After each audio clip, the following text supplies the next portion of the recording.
quiero, quiero compartir algo que ponía el Señor en mi corazón.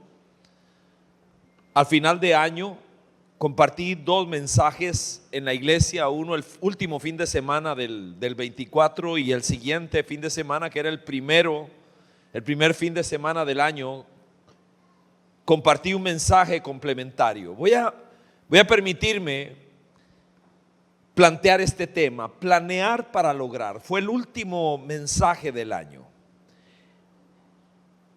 Y lo traía a colación porque, como alguna vez mencionaba por acá, yo me siento orgulloso de ser latino. Yo creo que los latinos tenemos una sangre, una personalidad muy particular, muy especial. Somos gente amistosa, tenemos un sentido del humor diferente. Hay otras culturas que son más serias, más fríos.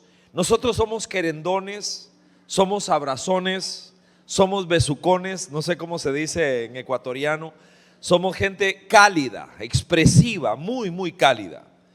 Pero no hay duda alguna de que hay algunas facetas de nuestra personalidad como latinos que tienen que ser desafiadas, denunciadas y removidas. Y una de ellas es que somos una cultura de muchos inicios y de pocos finales. Tenemos muchos planes, pero la fama de nosotros es de hacer planes normalmente muy superficiales. Allá por el 29, 30 de diciembre, pero esos planes normalmente no sobreviven el mes de febrero. Ya para febrero están prácticamente olvidados. Somos gente de muchos inicios y de pocos finales. Y esto realmente es dramático porque somos una región rica. América Latina es riquísima. Nuestro clima, nuestra tierra es agradecida. Somos ricos en cuanto a mar, riquísimos, pero somos una región que todavía se le califica como de tercer mundo, teniendo todos los recursos para que eso no fuera así. Mucha gente entra al kinder, muy pocos salen del otro lado. Muchos obstáculos en el camino, cierto. Pero esto es algo que debe ser revertido, y yo personalmente no creo que haya absolutamente nada mejor que el Evangelio de Jesucristo para revertir este proceso. Mi esposa, por ejemplo, en toda su familia no hay un solo profesional, en toda la familia. Históricamente, su mamá no salió de la escuela, su papá no salió de la escuela. Y el Evangelio viene a partir de su papá cuando ya es un hombre grande. Y mi esposa es la primera profesional de toda su familia, la primera persona que surge. Hay muchas maneras de hacerlo. Yo quisiera que a través de la palabra de Dios y por la gracia de su Espíritu, un anhelo saludable de surgir, de ir hacia adelante, sea reavivado en nosotros. No solo por nosotros, sino por nuestra familia. Y no solo por nosotros, nuestra familia, sino también por nuestro país. Somos gente simpática, amistosa, amorosa, hospedadora, cálida, con un corazón para Dios. Lo prueba que usted esté aquí en una reunión que no se supondría que debería haber. Y aquí estamos. Yo quisiera plantear, amparado en Nehemías, en los primeros 3 capítulos de Nehemías, un mensaje de inicio de año, un mensaje del Génesis, no solo de un año, sino de lo que yo espero que sea una época. Nehemías fue victorioso en algo en lo que en los últimos 100 años nadie había podido lograr. Israel estaba devastado, Israel estaba en ruinas, Israel era mirado con lástima por la gente a su alrededor. La problemática era externa, pero era más interna. Israel realmente, las ruinas de aquella muralla eran el monumento a lo que estaba ocurriendo internamente en cada uno de los israelitas. Y por 100 años nadie lo había logrado, nadie. Por 100 años había habido intento tras intento de que algo ocurriera y nadie lo había logrado. Y a través de esta reflexión yo quisiera plantear el hecho de que nosotros, de que realmente lo que necesita una ciudad, un país, es que la gente de Dios sea lo que tienen que ser. Lo que la gente de Dios puede lograr. Lo que nosotros podemos hacer. Así que leo de Nehemías capítulo 1 y del verso 2. Vamos a estar en los 3 capítulos. Esos primeros 3 capítulos son dramáticamente claves para entender por qué este hombre triunfó donde tantos habían fracasado. Dice de esta manera, estoy en el verso 2 de Nehemías 1. Entonces les pregunté, déjeme ir lento aquí en esta. Entonces les pregunté, han venido una comitiva, uno de los que viene es familiar de Nehemías y él hace una pregunta. Y quisiera detenerme ahí nomás arrancando, porque de repente una pregunta le muestra a Nehemías la razón de su existencia. Nehemías de repente está frente al propósito eterno de Dios para su vida y hace una pregunta, y yo quisiera recuperar la capacidad de preguntar de verdad, porque muchos de nosotros, hablando de la cultura latina, preguntamos sin intención, preguntamos de mentira, preguntamos por cortesía. Hola, ¿cómo estás? Realmente no me importa cómo está, pero es lo que me enseñaron que tenía que decir cuando me enfrentaba a alguien. Y el otro dice, muy bien, gracias. Se lo está llevando la trampa, pero a este que le importa cómo realmente estoy. Y aquí están 2 latinos intercambiando cortesías superficiales. Muy bien, gracias. Y luego decimos, qué bueno verte. Tampoco. Qué alegría verte. Y luego decimos, nos vemos. Puras cortesías, nos vemos un día de estos. Y el otro dice, claro, llámame. Y vos decís, ¿y a dónde lo llamo si no tengo el número de esa persona? Y estamos felices de que intercambiamos cortesías, pero huecas, vacías. Nehemías pregunta de verdad. Nehemías pregunta de verdad. Dice, entonces pregunté por el resto de los judíos que se habían librado del destierro y por Jerusalén. Es una pregunta verdadera, con interés. ¿Cómo está mi gente? Y le responden, los que se libraron del destierro y se quedaron en la provincia. Nehemías vive en otro lado, vive lejos, algunos miles de kilómetros lejos. Nehemías nació fuera de Israel, es un hijo de aquel destierro que había vivido muchos israelitas. Él se desarrolló, ascendió, logró una posición de privilegio. Y ahora pregunta, ¿y cómo está mi gente? Y le responden, los que se libraron del destierro, se quedaron en la provincia, están enfrentando gran calamidad y humillación. Vea la respuesta. Podría ser que Nehemías, si hubiese sido latinoamericano, hubiera dicho, ay, Ay, qué cosas, ¿verdad? Bueno, que Dios los acompañe y que Dios los bendiga. Pero no, Nehemías lo siente en las entrañas. Siente en las entrañas lo que está pasando. Lo siente en los intestinos. Realmente le duele lo que está escuchando. Le dicen: la muralla de Jerusalén sigue derribada, lo cual significa vergüenza y derrota. Sus puertas consumidas por el fuego. Reacción, verso 4. Al escuchar esto, me senté a llorar. Me senté a llorar, hice duelo por algunos días, ayuné y oré al Dios del cielo. ¿Sabe cuál es una oración que Dios escucha? Una oración que sale de alguien que lo siente de verdad. Pero los latinos, todos tenemos nuestra forma de decirlo. Lo voy a decir como lo dicen los ticos, los de Costa Rica. Los latinos decimos, por filosofía popular, decimos: mientras yo esté caliente, no me importa la gente. Eso dicen en mi país.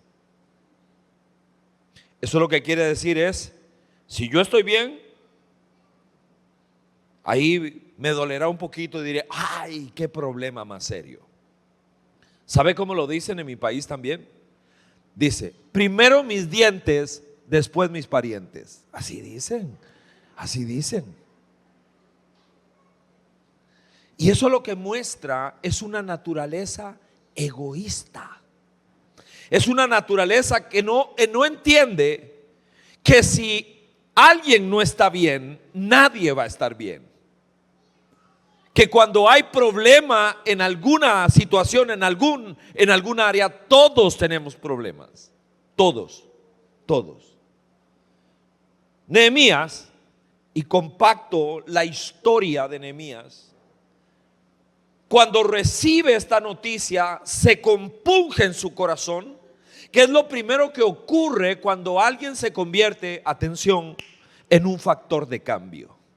Cuando alguien se convierte en un factor de cambio, primero lo siente de verdad. No es alguien que pregunta cómo está superficialmente y luego dice nos vemos y llámame. No es ese tipo de persona. Es alguien que lo siente de verdad y marca una diferencia. Nehemías dura 120 días orando.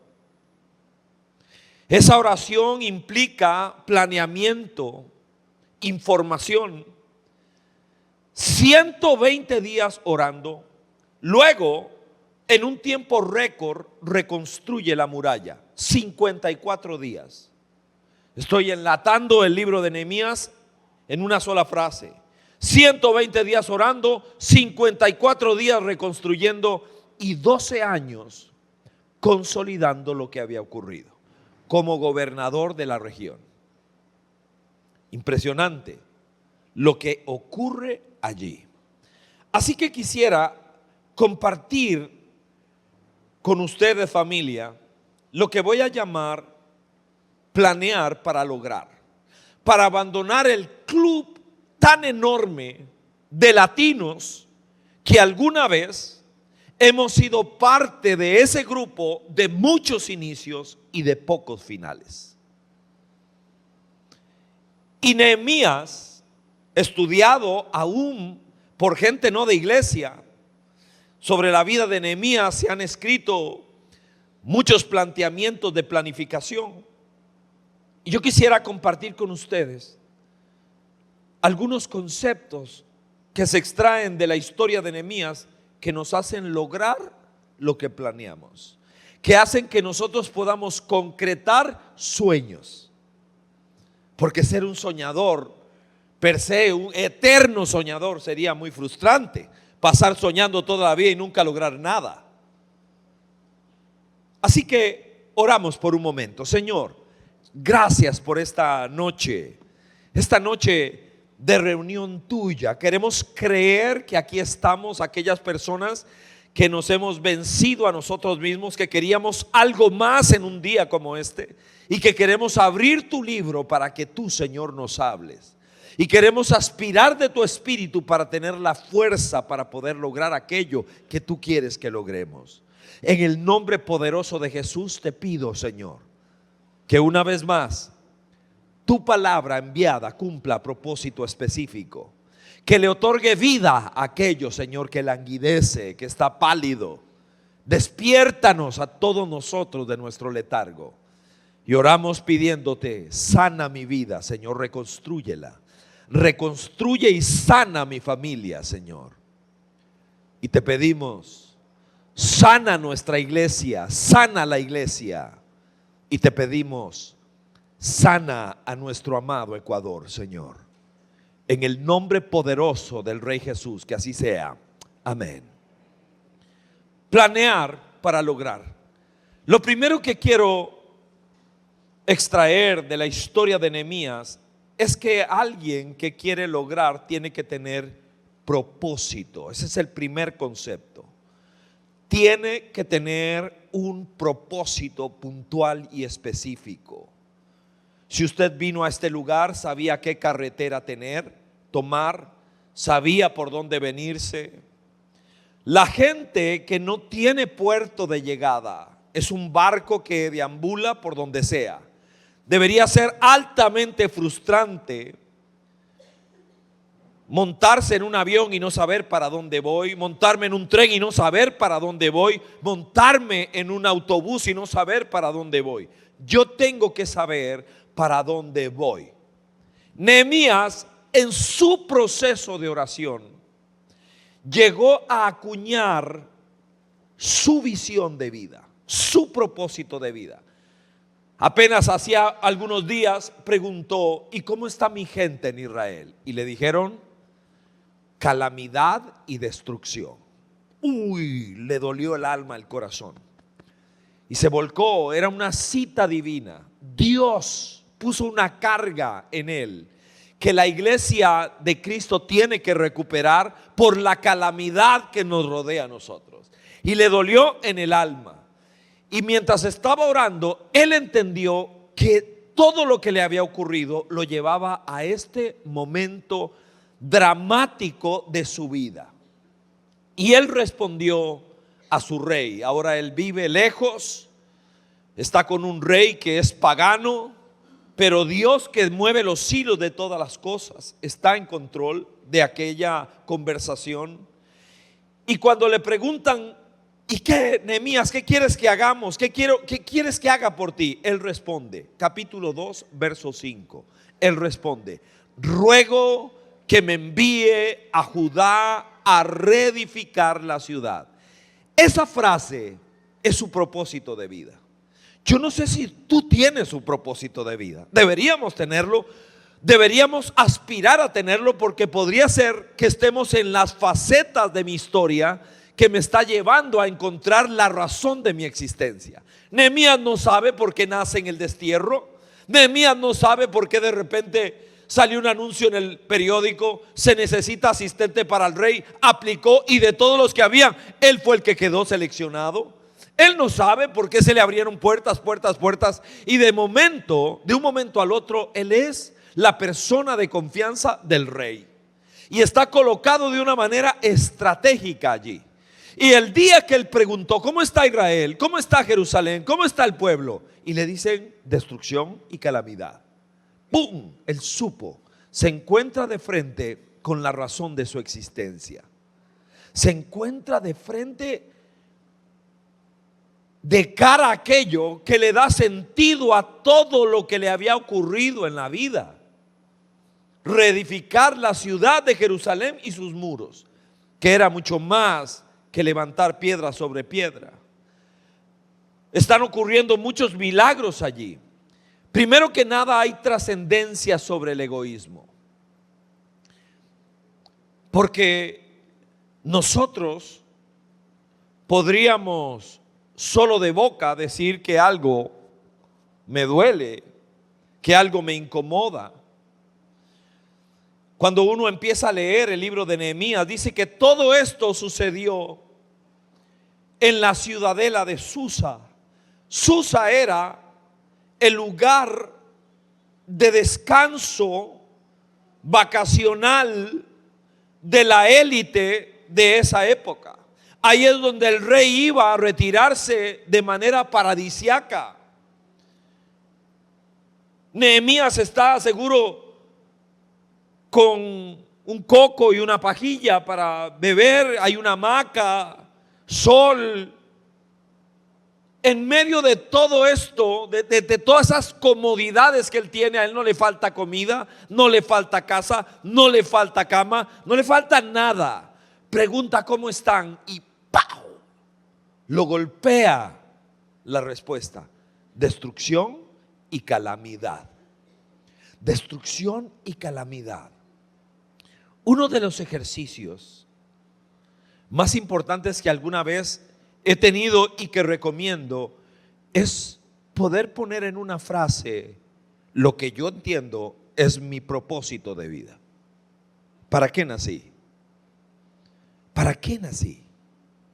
Yo no soy una casualidad, ni usted tampoco. Yo soy hijo de una niña muy joven que en un calentón con su novio quedó embarazada siendo una chiquita. Pueblo chico, dicen en Costa Rica, infierno grande. Y Cinia quedó embarazada. Una niña, una muchachita. Y Ricardo, padre, se fue. Desapareció el novio. Tiempo después, la historia regresó y decidieron casarse. Pero cada uno de nosotros tiene un propósito. Tiene un propósito. Cada uno de nosotros nació con propósito. Y uno empieza a pasar las etapas de su vida. A los 11 años yo era cantinero en la cantina de mi papá.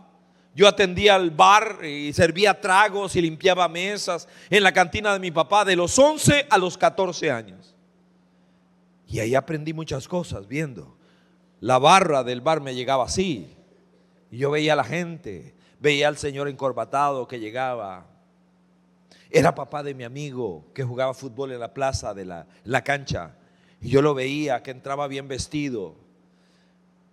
Y lo veía al final de la noche después de invitar a mucha gente a pagar con su cheque de quincena y recibir cualquier cosa de regreso.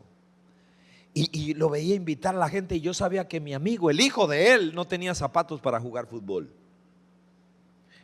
Y ahí yo dije, yo no quiero nada con el alcohol. Un niño de 11 años, yo no quiero eso para mí. Estaba siendo entrenado en el entrenamiento de Dios, que no es en pizarra. El entrenamiento de Dios es muy diferente. Y empieza a forjarse el propósito de vida de cada persona. Mi propósito de vida es sencillo, es una sola frase. Yo dedico mi vida a sanar familias con el Evangelio de Jesucristo. A eso me dedico yo. Yo por eso me tiro de la cama, evalúo mi vida a partir de esa frase.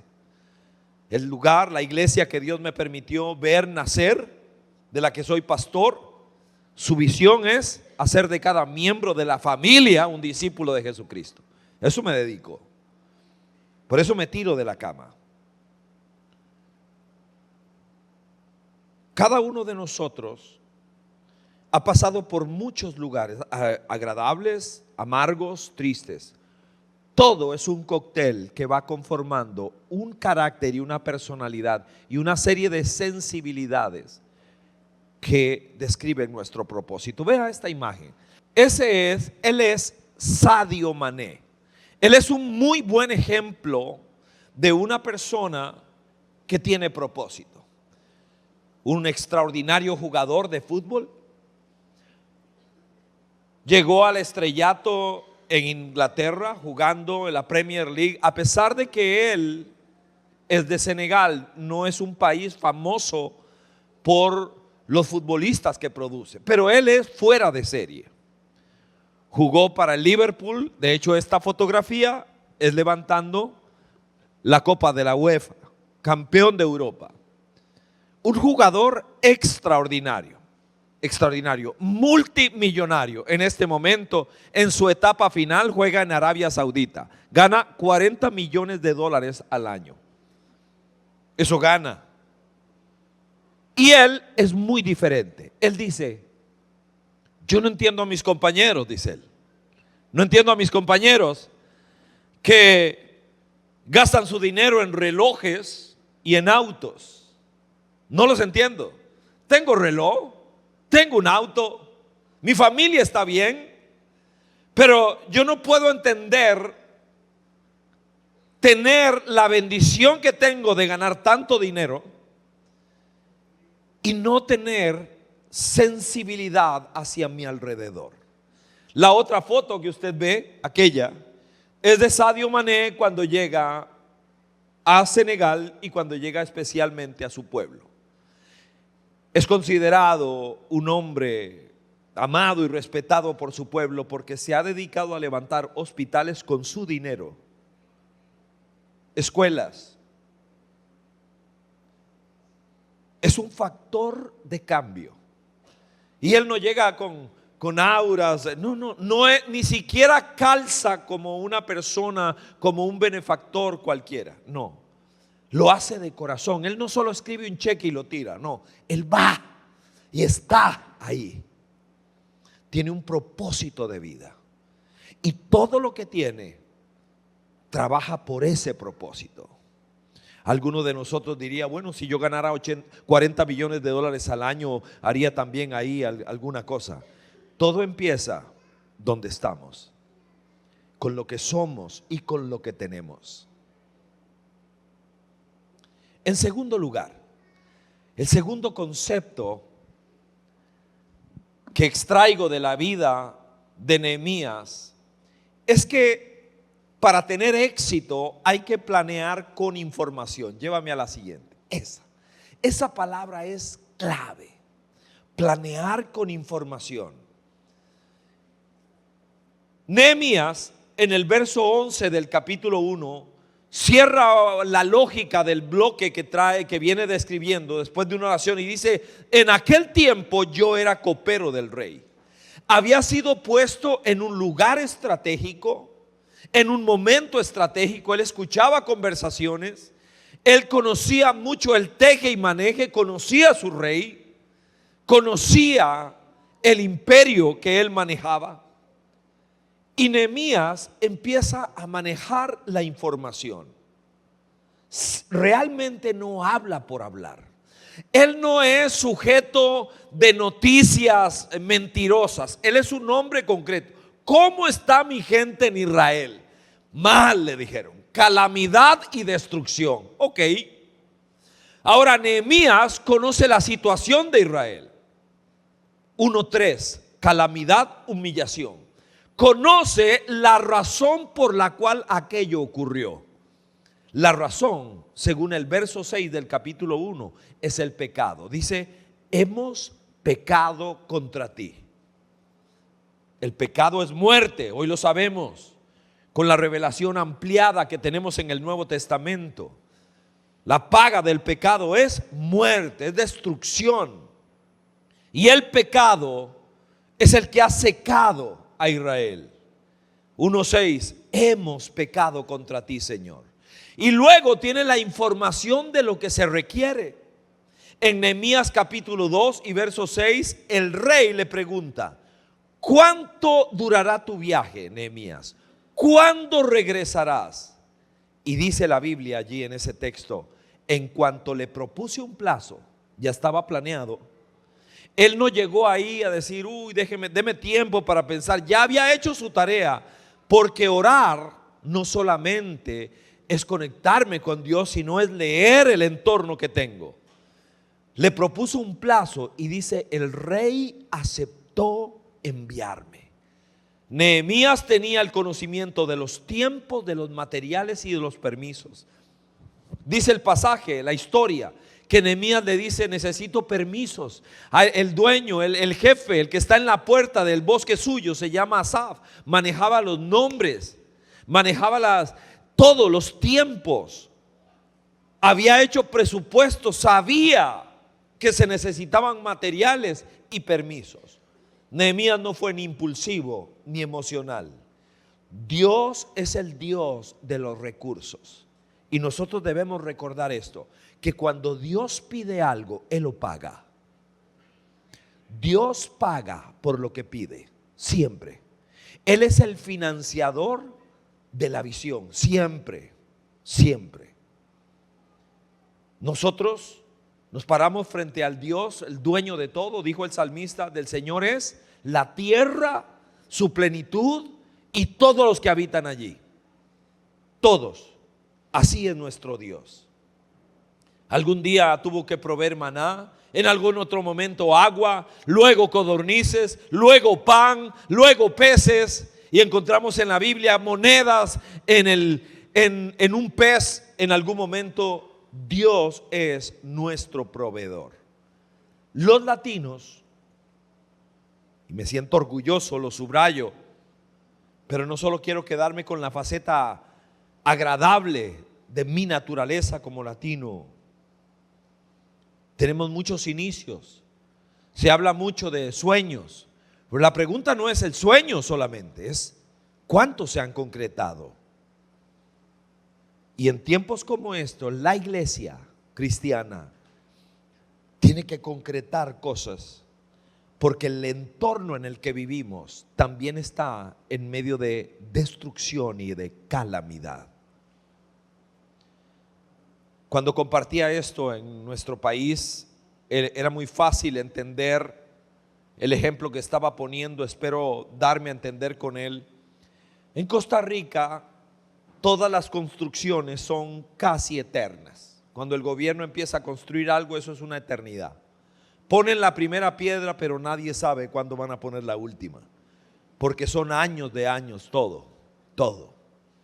Ya cuando terminan una obra, una autopista, queda obsoleta, ya porque pasó tanto tiempo. Teníamos un estadio, el Estadio Nacional de Costa Rica, un estadio muy viejo, y por un tema político, Costa Rica tenía relación con Taiwán y por intereses políticos lo cortó y restableció relaciones con China. Y China, en agradecimiento, y aquí debe aplicar la sabiduría popular que dicen que no hay almuerzo gratis, ¿cierto? China, en agradecimiento, le ofreció un estadio nacional a Costa Rica. Votar el que había y hacer un estadio nacional. Pero bueno, ofrecieron eso, se concretó rápido, así que demolieron el Estadio Nacional de Costa Rica. Llegaron los chinos con los trabajadores, los materiales, todo lo trajeron y construyeron un estadio para 30,000 personas. Creo que eso es el aforo que tiene, 35,000 personas. Y lo construyeron, para sorpresa de nosotros, en 22 meses. En menos de 2 años ya estaba listo el estadio. Y una cosa espectacular, súper moderno. Y yo le preguntaba a Vida Abundante, la iglesia de la que soy pastor, ¿cuánto hubiéramos durado los costarricenses construyendo el Estadio Nacional? La gente empezó a reírse. La gente empezó a reírse porque nosotros hubiéramos durado 22 años, no 22 meses. Porque todo es eterno.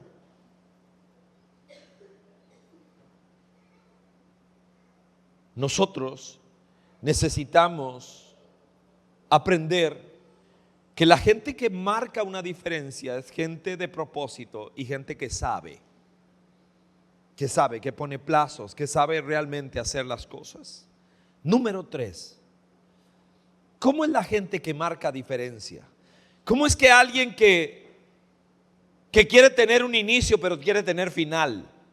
¿Cómo somos? Es gente que planea con carácter, con carácter.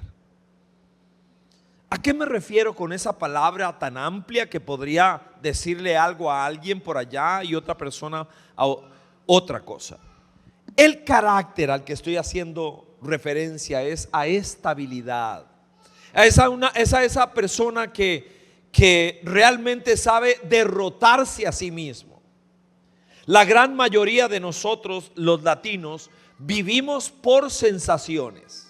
Siento, me gustaría que, Pero eso no es suficiente. No es suficiente que sentir. No es suficiente lo que me gustaría. Eso podría no sobrevivir a febrero. Una persona con carácter es una persona estable. Es una persona que tiene ritmo de maratón, que sabe arrancar, ir poco a poco. Carácter, dice capítulo 2, verso 1. Extrapolo esta frase de Nehemías. Dice que entra a la presencia del rey, no pudo disimular su dolor, realmente le duele en el alma lo que pasó, lo que está pasando en Israel, le duele en el alma, y dice que entró a la presencia del rey y que nunca antes ese hombre lo había visto triste. Nehemías no es el tipo de persona que se dejaba fácilmente dominar por las emociones. Cuando Santiago, este libro maravilloso del Nuevo Testamento, habla de este tipo de personas, de la gente que es inestable, dice que son como las olas del mar. Van, vienen, van, vienen. Hoy sí, mañana no. Hoy quiero, mañana no quiero. Hoy siento, mañana no siento. Cuando alguna persona es así, dice Santiago en la Biblia, dice nunca logrará nada. Nunca, nunca. Muchos inicios, muchas emociones. Me gustaría, yo quiero ser parte y me anoto, pero de un momento a otro estoy cansado, ya no siento, ya no quiero, y empezamos a desinflarnos. No puedo ser una persona inestable. No puedo serlo. No puedo ser alguien que me devuelvo ante la primera manifestación de adversidad. Cuando la adversidad aparece, lo único que es algo que viene a probar si era cierto que era cierto.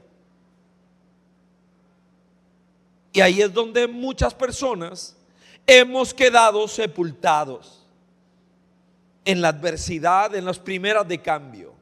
Debo saber que hay variables que no manejo, que hay cosas que me toca hacer a mí, pero cuando llegamos a la adversidad, esta probará la calidad de nuestro compromiso para ir hacia adelante.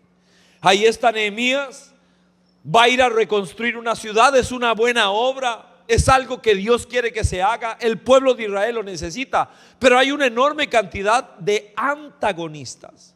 Dice Nehemías 2:10, al oír que alguien había llegado a ayudar a los israelitas, Sanballat el horonita y Tobías el siervo amonita se disgustaron mucho. Antagonistas. Hay antagonistas afuera, hay antagonistas adentro. La pereza, el placer, la postergación. Antagonistas, antagonistas.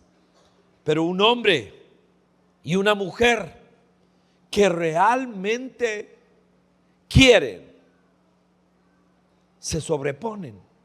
Es gente con carácter, sabe apretar los dientes, sabe callar cuando lo necesita, sabe decir cuando necesita reaccionar y responder en algún momento. Y por último, un par más y terminamos. Cuando hay una persona que marca diferencia en su entorno, su familia, su barrio, su ciudad, su iglesia, su país, es alguien que añade a todo lo que hasta aquí hemos dicho pasión. Es alguien que planea con pasión. La pasión se nota. Usted sabe cuando hay alguien apasionado. Lo puede ver en su manera de hablar sobre algo, el brillo en los ojos, la dedicación, pasión. Aquí está Nehemías, ya llegó a Israel, viaje largo. Dice de esta manera, 2:17 de Nehemías: por eso les dije, ustedes son testigos de nuestra desgracia. Vea cómo habla en primera persona. Son testigos de nuestra desgracia. Él estaba bien allá en Susa, bien. Testigos de nuestra desgracia. Jerusalén está en ruinas. Hace la descripción que todo el mundo conoce, pero hay personas negantes. Está en ruinas, sus puertas consumidas por el fuego. Aquí viene Nehemías. Está tratando de inyectarle directo a la vena de cada persona que está escuchando pasión. Vamos, dice, anímense, reconstruyamos la muralla de Jerusalén para que ya nadie se burle de nosotros. Entonces les conté cómo la bondadosa mano de Dios había estado conmigo y les relaté lo que el rey me había dicho. Al oír esto, exclamaron. Primero es Nehemías y ahora es la gente. La pasión es contagiosa. Un hombre y una mujer apasionados pueden ser motivo de burla, de rechazo en algún momento. Pero a la larga, cuando esa persona sabe perseverar, la pasión correcta es contagiosa, profundamente contagiosa. Y dice que la gente exclamó: manos a la obra, y unieron la acción a la palabra. Manos a la obra. Wow. Y lo que sigue me llama la atención, porque la gente de muchos inicios y de pocos finales solo tienen palabras, pero no tienen acción. O la acción se termina muy rápido. Y este es un maratón que hay que entrarle poco a poco. La pasión es contagiosa, pero la pereza también. Sumamente contagiosa. No es suficiente, otra vez, me gustaría o qué bonito sería. No alcanza. Se requieren los hijos de la pasión, que es el compromiso, es el tiempo, es el talento, es el tesoro, es el sacrificio, es la tenacidad. Es, en final de cuentas, abandonar nuestra zona de confort. Y cuando una persona se une a otra y a otra y a otra, y empezamos a generar una red de hombres y mujeres apasionados por algo, por hacer algo por nuestra nación. Decía Karl Barth, lo compartía un par de meses atrás cuando les acompañábamos mi esposa y yo.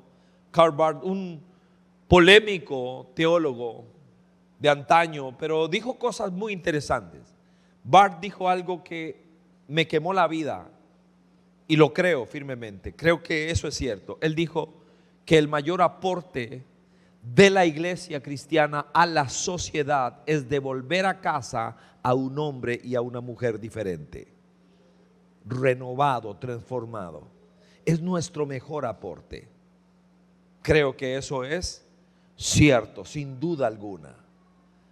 Nosotros urgimos fusionarnos, porque cuando un hombre y una mujer encuentran a alguien que tiene el mismo propósito que yo, y eso suele ocurrir en la vida de iglesia, en una iglesia que tiene una visión, una misión, y que saben por qué hacen lo que hacen, por qué es que se sacan de la manga una nueva reunión. No es para inventar algo, es porque tenemos un propósito, una intencionalidad, porque es estratégico para algo que nosotros queremos lograr. El primer fin de semana el primer lunes de cada diciembre, allá en Vida Abundante Coronado, hacemos un alto en el camino. Todas las personas que servimos en la iglesia en algo, la persona que acomoda los autos, las personas que dan consejería, los líderes de grupos de apoyo, los grupos de apoyo de duelo, los grupos de apoyo de drogas, los grupos de apoyo de todo lo que haya, las personas, los músicos, los de producción, todos los que hacemos algo en la iglesia, los pastores de niños, los de jóvenes, todos los líderes, todas las personas que servimos en algo en la iglesia, nos reunimos el primer lunes de cada mes. No es una reunión cúltica, nos reunimos a orar, nos reunimos a celebrar, agradecer a Dios por un año de trabajo, porque cada año es una oportunidad para acercarnos al propósito que Dios nos ha encomendado. En nuestro caso, sanar familias en el nombre de Jesucristo. A eso nos dedicamos como orquesta, como sinfónica. Y este año, de manera particular, Llegamos, nos reímos mucho. Me asombró cuando quienes estaban organizando me dijeron que se habían inscrito 1,200 personas para llegar a la fiesta de celebración de los que hacemos algo en la iglesia. Llegaron un poco menos, por trabajo, por escuela, lo que sea, y la fotografía es esta. Esta es la foto de los que sirven en la iglesia. Son mi gratitud para Dios, porque son apasionados. Son apasionados. Un día, junto con la iglesia católica, casi ninguna iglesia evangélica quiso hacerlo. Teníamos una marcha por la vida. Yo le he dicho al obispo católico en Costa Rica, se lo dije alguna vez en una reunión: vea, está clarísimo que hay canciones que usted y yo nunca vamos a bailar. Hay canciones que nunca vamos a bailar juntos, pero hay otras que tenemos que bailarlas juntos. Aquí está este gobierno, teníamos un gobierno pro aborto, haciendo ley tras ley tras ley, blindando aquello, y hicimos una marcha por la vida. Se determinó que el mejor día era un domingo en la mañana, sagrado para los evangélicos. La iglesia católica citó a su gente y casi ninguna iglesia evangélica quiso ir, porque era domingo en la mañana. Y nosotros anunciamos y anunciamos: vamos para la calle, porque hay momentos que nuestro lugar no era entre las cuatro paredes, es afuera. Y nos fuimos para afuera, apasionados por lo que hacemos. Y entonces vienen todas las preguntas: ¿y ese fin de semana no se va a recoger ofrenda? ¿Y las que hay que pagar y que esto? No sé. La iglesia no es mía, es de... Y fuimos allá. Fuimos. Al final, alrededor de 250,000 personas fueron al final. Y logramos hacer presión a pesar de que la prensa nos dio la espalda.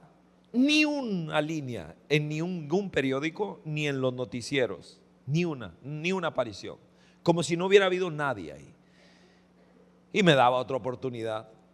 Presenté la foto de la marcha semanas después, meses después, la foto de la marcha, y le pregunté a la gente que si había visto algún reportaje de eso. Nadie vio nada, porque la prensa le da la espalda a ese tipo de cosas, porque tienen sus propios intereses.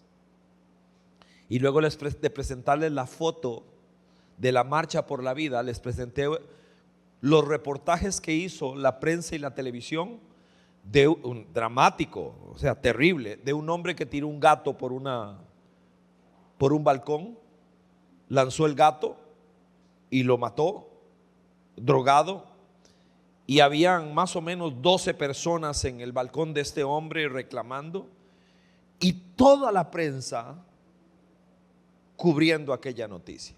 Y puse la noticia del gato y luego la lucha por la vida en el vientre, y ni una línea. Nosotros debemos saber que hay algunas pasiones que se encienden solamente en nosotros, por Dios, por el Espíritu, por lo que Él empieza a hablar a nuestro corazón, que no vienen de otro lado, que son diferentes. Y por último, lo último que quiero compartirle: ¿cómo se planea para lograr? ¿Cómo se planea para lograr? El último concepto es que se planea con Dios. Encomienda, recuerda, al Señor tu camino. Él es el que nos va guiando. Es el mejor Waze, el mejor que hay de todos. Planear con Dios, dice 1:11. Es una oración. Las oraciones de Nehemías son fuertes. Nehemías raya en algún momento casi con el irrespeto. Uno se eriza cuando empiezas a leer las oraciones de Nehemías. La parafraseo, la que aparece en el capítulo 1. hay que parafrasearlo. Él le dice a Dios: mire, seguro usted está muy ocupado, sé que el mundo es muy grande, que hay muchas personas pidiendo cosas, pero yo le pido que me ponga atención a lo que estoy diciendo acá. Yo le pido que ponga atención a este momento, a este lugar. Empieza a atraer la atención de Dios. Sabe que una de las cosas que invalida una oración es que podemos ver, y hay evidencia en la Biblia, que nuestra oración es mecánica. Yo no creo que solo los católicos rezan, los evangélicos también rezamos. Yo puedo decir algo sin sentirlo. Yo podría decir algo mecánicamente.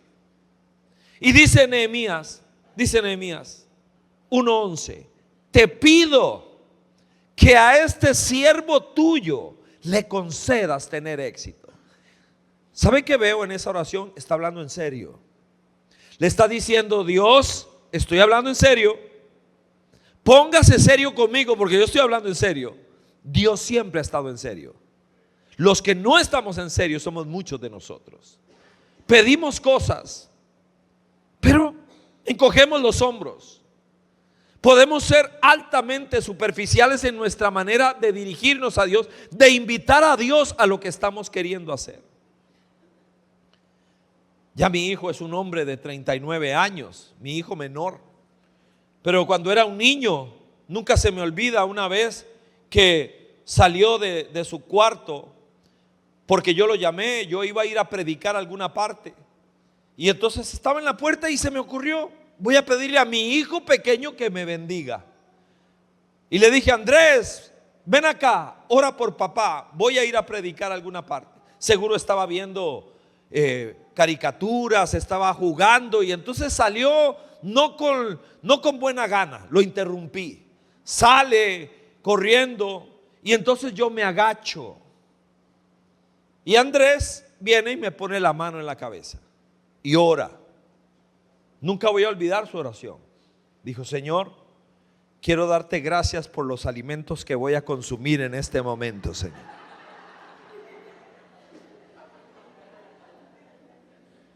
Yo sé lo que siente un sándwich antes de que se lo coman. A mí me dio risa también. Y dijo amén y se fue. Salió, se fue. Yo Andrés, y me voy. Y cuando iba caminando riéndome de mi hijo, yo sentí aquí en mi corazón que el Señor me dijo: ni te rías mucho, porque tú eres igual.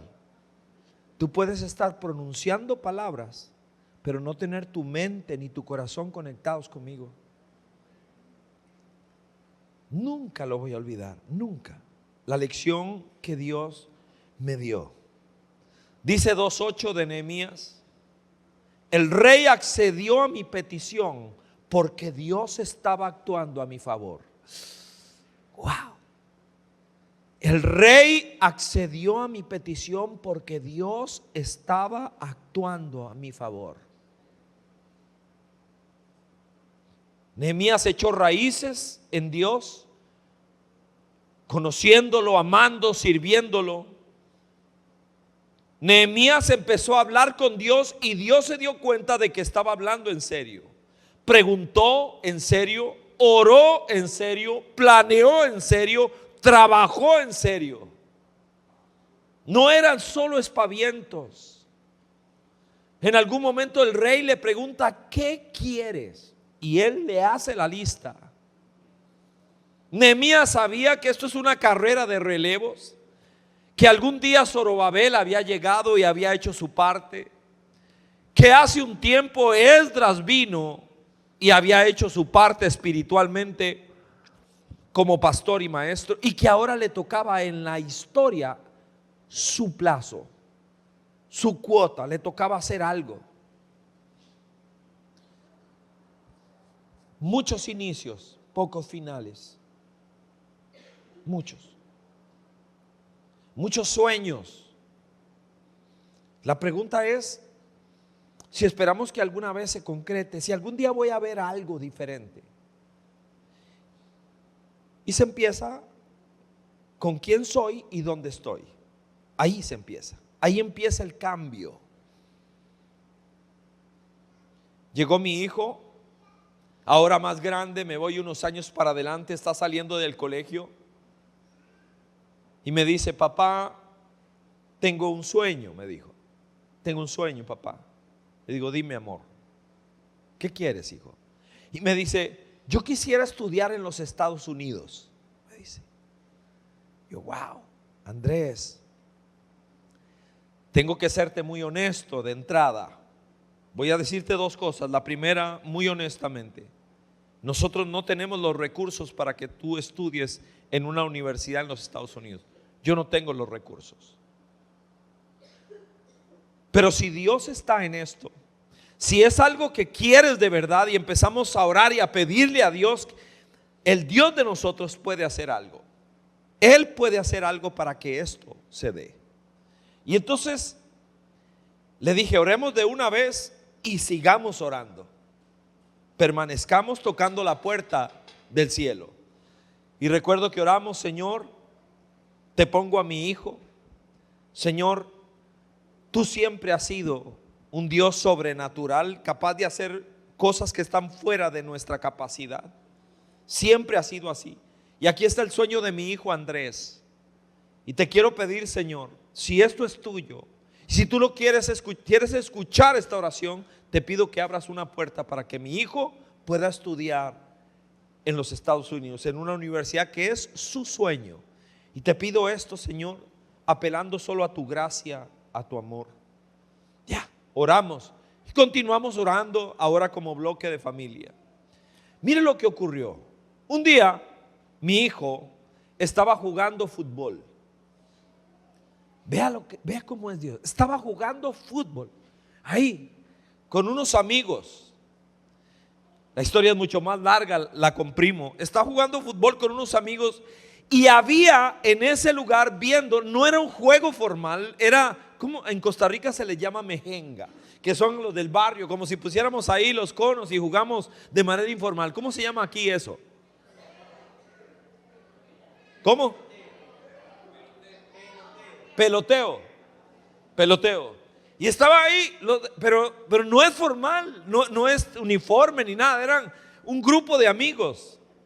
Y están jugando fútbol y hay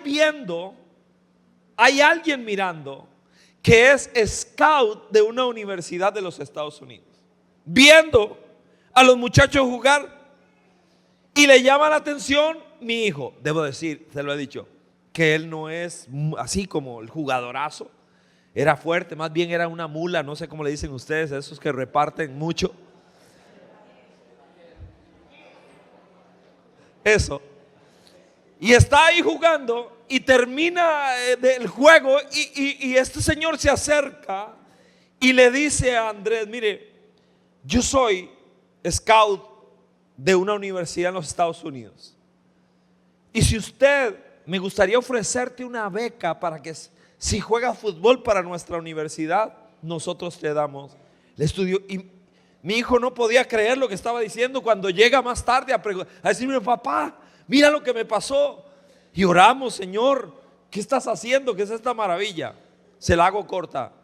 Mi hijo sacó la maestría en esa universidad en administración de empresas, en Carolina, la Universidad Wesleyana de Carolina del Sur. Ahí se graduó, becado. Siempre que planeamos con Dios, porque ¿qué posibilidad hay de que eso pase? Poquito más de arriba de cero, digamos 0 punto algo. Pero con Dios todo es posible. Todo es posible. Con Dios todo es posible.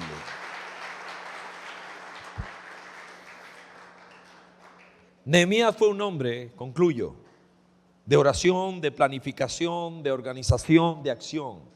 Eso lo llevó a soñar apasionadamente, pero a haber realizado el cumplimiento de aquella meta y propósito de vida. Y todo comenzó con una pregunta: ¿cómo están los míos? Mal, gran calamidad, dolor. Comenzó con una pregunta. Y de repente Nehemías se encontró frente a la razón de su existencia. Ninguno de nosotros es una casualidad. Yo no soy, en Costa Rica le dicen un gol al al niño que nació no fue deseado ni pedido.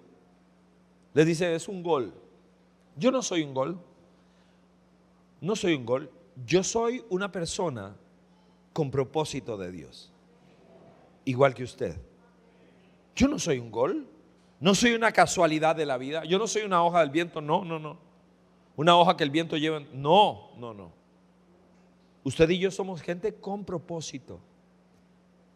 Con propósito de Dios. En tiempos de incredulidad se necesita gente de fe. En tiempos de indiferencia se necesita gente de compasión. En tiempos de liberalidad se necesita gente con valores. Y en tiempos peligrosos se necesitan cristianos valientes. Gente que marca una diferencia. Es una doctrina que no se maneja mucho porque es compleja, nos trasciende. La doctrina de la elección es complicada, no se terminan de poner de acuerdo los teólogos de una esquina o de la otra. No hay duda alguna de que la palabra está allí y que dice la Biblia que nosotros fuimos elegidos por Dios. Efesios capítulo 1 es uno de los capítulos más fuertes al respecto, que somos elegidos por Dios con propósito, el Dios que todo lo sabe, que todo lo conoce, que nos escoge y nos elige.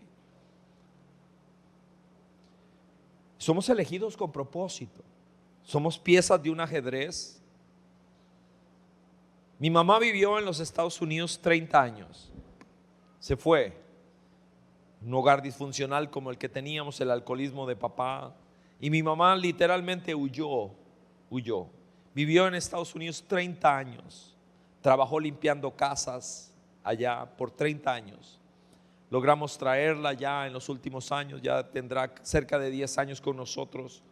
Los hijos la cuidamos, la vemos, la atendemos. Y me he puesto al día porque tengo muchas lagunas. Le hago preguntas a mi mamá de la infancia, de la casa, me reúno con ella, la invito a almorzar, la llevo, converso mucho con ella, quiero ponerme al día. Y en esas conversaciones un día,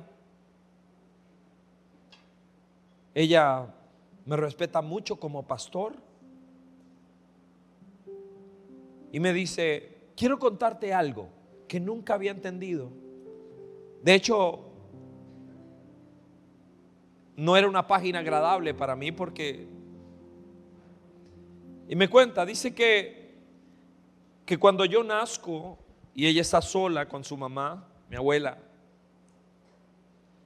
y ahí estoy yo recién nacido, y que llegó la tía Emma a conocer al hijo de Cinia, al hijo de la muchachita soltera. Y llegó a conocerla, la tía Emma. La tía Emma era muy buena persona, dice mi mamá. Dice que era una persona muy amable, muy educada, pero que era una bruja, era una practicante de brujería. Leía las manos y las cosas a las personas. Y llegó a conocer al hijo de Cinia. Llegó amable, dice que llegó y saludó y conversaron un rato, que me tenían en una pequeña pieza, durmiendo en la cuna y recién nacido. Y dice mami que después de conversar, bueno, dice, déjenme conocerlo, voy a ir a verlo. Y que cuando se pone de pie y va a entrar, va a cruzar el umbral de la pequeña, que le daba la pequeña pieza donde estaba, ella se detiene allí, ¿cómo se llama?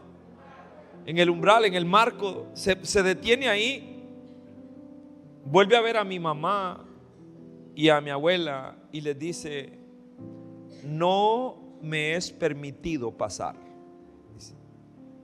No me es permitido pasar de aquí.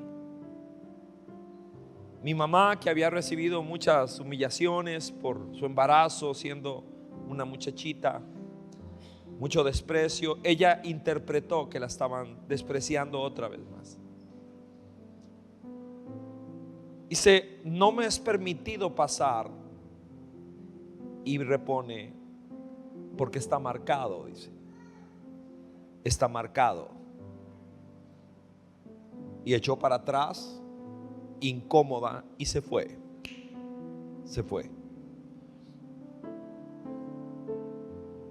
Dice Jeremías capítulo 1, lo dice acerca de los hombres y de las mujeres de Dios.